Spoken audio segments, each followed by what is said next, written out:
Hello guys, কেমন আছেন আপনারা সবাই? তো আজকে আমি এই ভিডিওতে আলোচনা করতে যাচ্ছি যে আমরা কিভাবে মোবাইলের স্ক্রিন কাস্ট যে অপশন আছে এর মাধ্যমে আমরা পিসির সঙ্গে মোবাইলের স্ক্রিন শেয়ার করতে পারি। তো চলুন শুরু করা যাক। প্রথমে আমাদের উইন্ডোজ সেটিংসটা ওপেন করে নিতে হবে। এরপরে আমাদের যেতে হবে সিস্টেমে। তারপরে আমাদের এখান থেকে স্ক্রোল করতে হবে। স্ক্রোল করার পর আমাদের যেতে হবে অপশনাল ফিচার্সে। এখান থেকে অ্যাড এ ফিচার এই অপশনটিতে ক্লিক করবেন।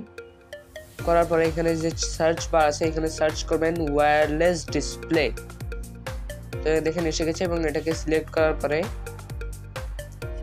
করার পরে অ্যাডে ক্লিক করতে হবে। তো এই ফিচারটা আমাদের উইন্ডোজে ইনস্টল হচ্ছে, এটা অ্যাড হচ্ছে। তো আমাদেরকে এটা শেষ না হওয়া পর্যন্ত অপেক্ষা করতে হবে। এটা প্রায় শেষ হয়ে গেছে, এটা শেষ। এবার আমাদের এখান থেকে বেরিয়ে আসতে হবে। এরপর আমাদের উইন্ডোজের স্টার্ট বাটনে ক্লিক করতে হবে। এরপর আপনারা দেখতে পাচ্ছেন রিসেন্টলি অ্যাডেড এখানে কানেক্ট নামে একটা অপশন আছে, কানেক্টটিতে ক্লিক করতে হবে। এরপরে আমাদের যা কাজ আছে সবই মোবাইলে। এবার আপনাদের মোবাইলটা ওপেন করবেন, করার পর কন্ট্রোল সেন্টার ওপেন করে এখান থেকে স্ক্রিন কাস্ট নামে একটা অপশন আছে, ওটাতে একবার ক্লিক করতে হবে। তো আমি এখানে ক্লিক করলাম। এখন এখানে আমার কম্পিউটারের নাম এসে গেছে। তো এটাতে ক্লিক করলেই ব্যাস কাজ শেষ।